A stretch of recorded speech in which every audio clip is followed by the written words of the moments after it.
pastor, dá um testemunho brilhante, prega para multidões, é uma bênção. O cara adulterou, não é digno nem do nosso olhar de misericórdia. É assim que a igreja trata. E quando você lê a palavra de Deus, não deveria ser assim. Não deveria ser assim, porque quando você lê os evangelhos, você percebe que, diferentemente de muitas igrejas, Jesus tratava com extrema ternura aquelas pessoas que falharam sexualmente. Pode ler. A bondade, a ternura, a gentileza e o amor de Jesus dispensados àquelas pessoas que falharam nessa área. Mas nós encaramos as pessoas dessa forma por causa da nossa herança, por causa do nosso passado. Olha aí, mais da metade da história da igreja, o que aconteceu? Chegar em casa vai apanhar. O que aconteceu em mais da metade da história da igreja? 44 dias por ano. Porque isso é uma coisa errada de ser feita. Então, irmãos, nós não tratamos, lamentavelmente, esse pecado da luxúria com sabedoria, com maturidade, da forma como deveria ser tratada. Se a luxúria é um pecado capital, é porque ela é geradora de outros pecados. Como nós vimos no início dessa série de mensagens, os pecados capitais são aqueles, um dos motivos pelos quais eles são capitais é porque eles são pai de outros, eles geram outros. Se a luxúria é um pecado capital, é porque ela tem filhos. Que filhos seriam esses? Promiscuidade,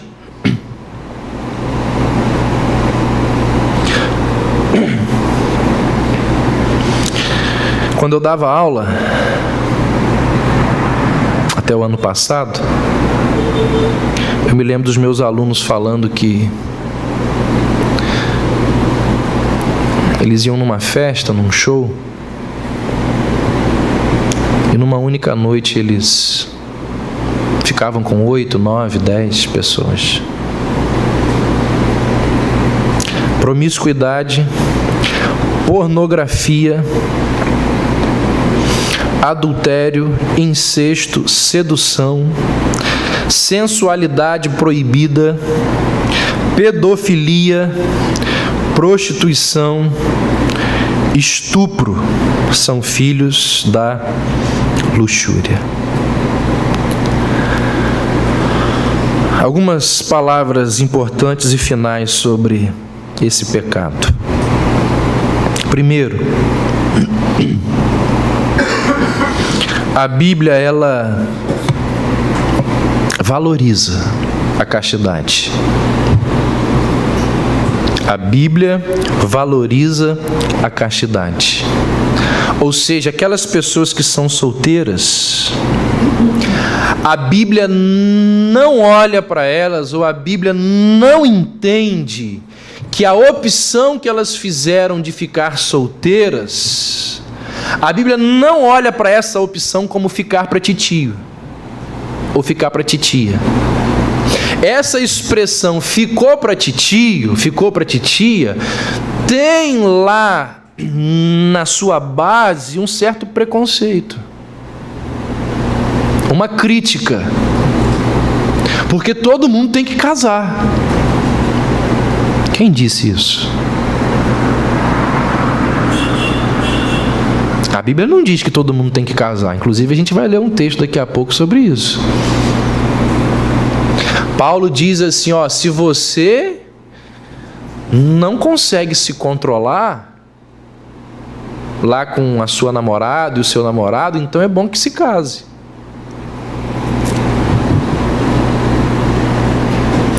Mas a visão bíblica sobre castidade não é negativa e preconceituosa como a do mundo. Na Bíblia e na história cristã, aquela castidade honesta, aquela castidade correta, sempre foi valorizada como um estilo de vida positivo. E isso acontece pelo fato de que a castidade permite àqueles que são solteiros realizar coisas que pessoas casadas não têm tempo.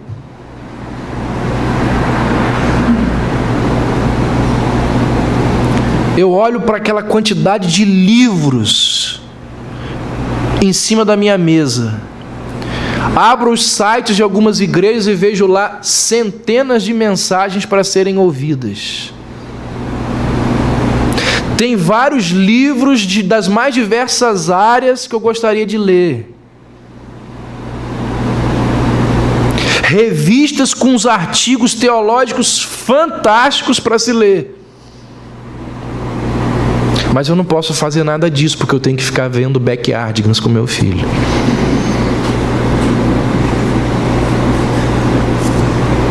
E tá certo. E eu tenho que ficar mesmo, porque está num momento na minha vida em que eu tenho que dar atenção a ele. Mas aquele que é solteiro, ele vai ter muito mais tempo disponível para estudar, para se aprofundar, para pesquisar, do que aquela pessoa que é casada e tem filhos. Por isso que a Bíblia valoriza também a castidade. A pessoa que é solteira, ela pode se envolver com projetos, com estudos, com grandes ministérios, fazer um mestrado de forma tranquila, um doutorado, se especializar e ir mais a fundo, algo que a pessoa casada tem limitações.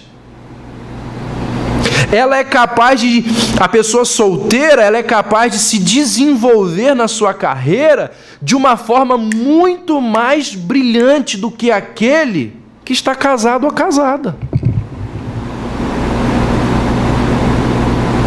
Quem disse isso? O apóstolo Paulo. Querem ver? 1 Coríntios, capítulo 7. Abra aí.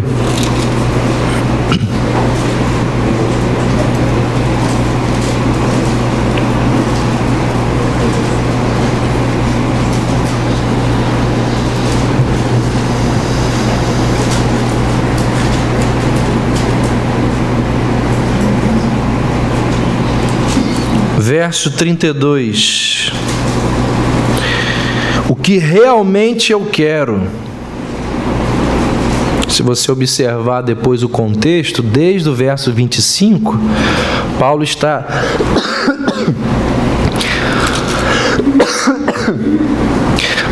tratando, aliás, em todo o capítulo 7.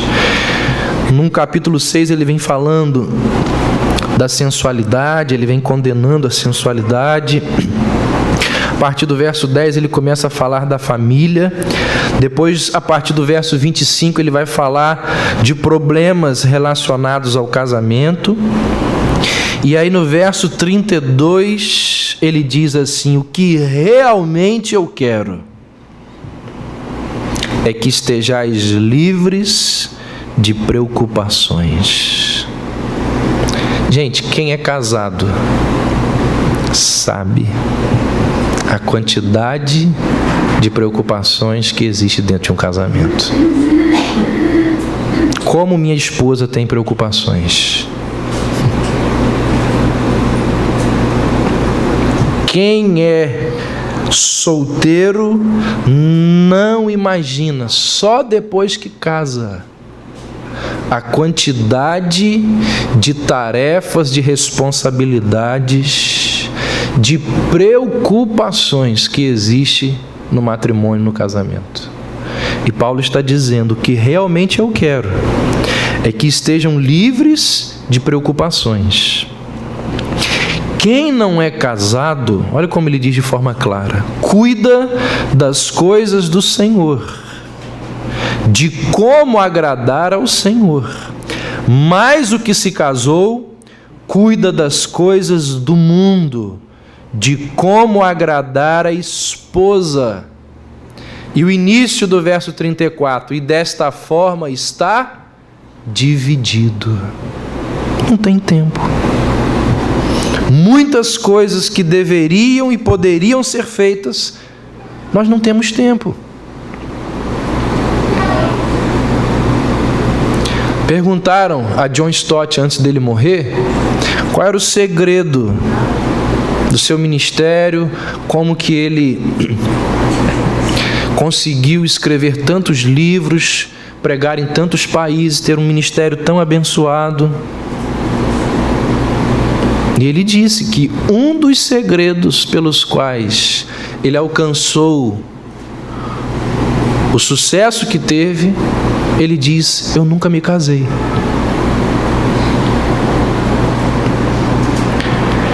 Então, gente, eu não estou aqui desvalorizando o casamento de forma alguma. Eu sou casado e muito feliz. O que eu estou querendo dizer para vocês é que a opção da castidade da pessoa que vive solteira, ela é valorizada pela palavra de Deus.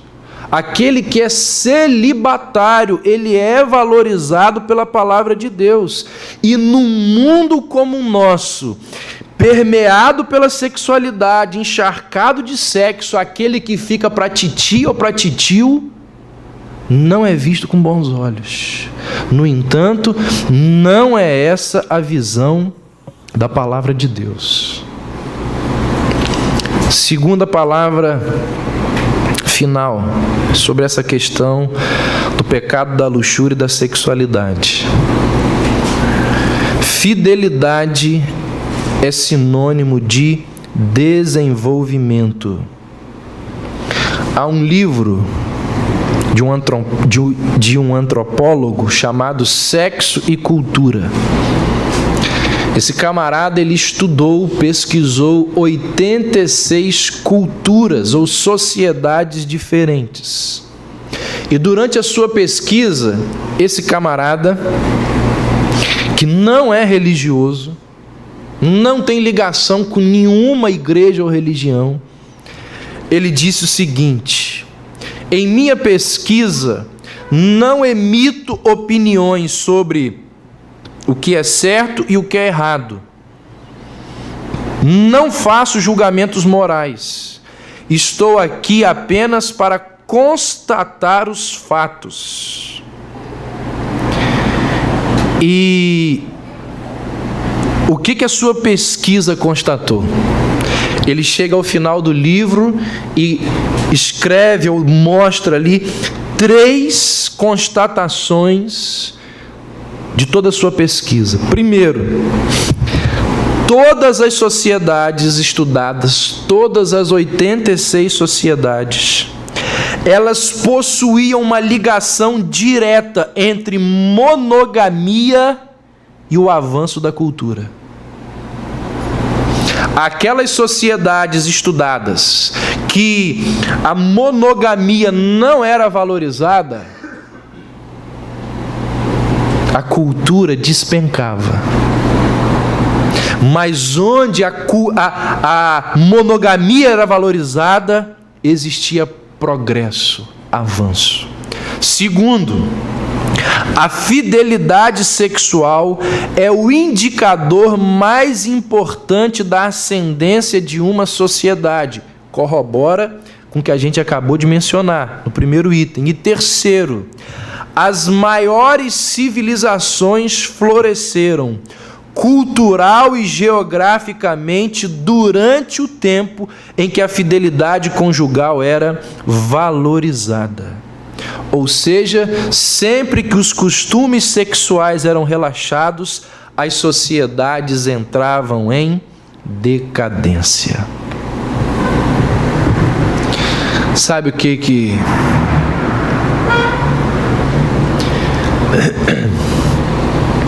fez o Império Romano ruir? Se você for pesquisar com professores de história, lá na escola, no ensino médio ou na faculdade,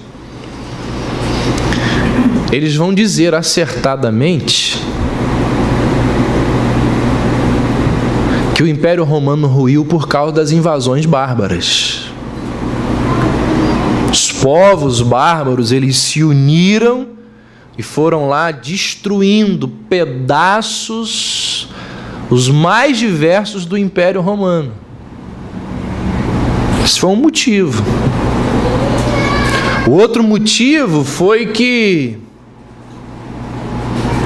eles não tinham mais uma quantidade enorme de escravos para fazer o trabalho deles, que o trabalho que solidificava a economia do império. Eles vão dar todos os motivos lá que são verdades, mas eles não vão citar um motivo importantíssimo: a luxúria destruiu as bases do Império Romano. A promiscuidade sexual minou a estrutura do Império Romano. O antropólogo encerra dizendo: se você me perguntar a razão disso, direi que não sei. Nenhum cientista sabe. Você pode descrever o processo e observá-lo, mas não consegue explicá-lo. Basta ler a Bíblia, você vai entender. Gente, como que a gente vence esse pecado poderosíssimo da luxúria? Eu quero fazer da simplicidade o meu maior argumento. Como que se vence esse pecado? Quero falar pouco para que o pouco fique na sua mente e você entenda isso. Aprendi isso com John Piper. Piper diz assim: desejo se combate com desejo. Desejo se combate com desejo. Não há técnicas, orientações, disciplinas que consigam acabar com o desejo luxurioso errado no nosso coração. A única coisa que acaba com esse desejo pecaminoso no nosso coração é o nosso desejo por Deus. Desejo se combate com desejo. John Piper diz assim: sabe qual é a diferença entre o olhar para uma mulher sem pecado e o olhar com pecado? Quando passa uma mulher bonita e você olha a primeira vez, qual é a diferença entre olhar sem pecado e a diferença de olhar com pecado? Sabe qual é? 5 segundos.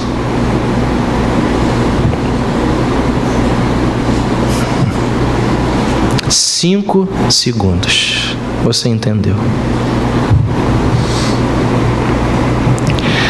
Irmãos, desejo se combate com desejo.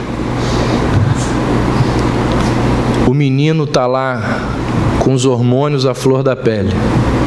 Coloca ele na escolinha de futebol, coloca na natação, coloca nisso. Coloca ele para estudar a palavra de Deus. Ore com ele. Porque desejo se combate com desejo. Amém.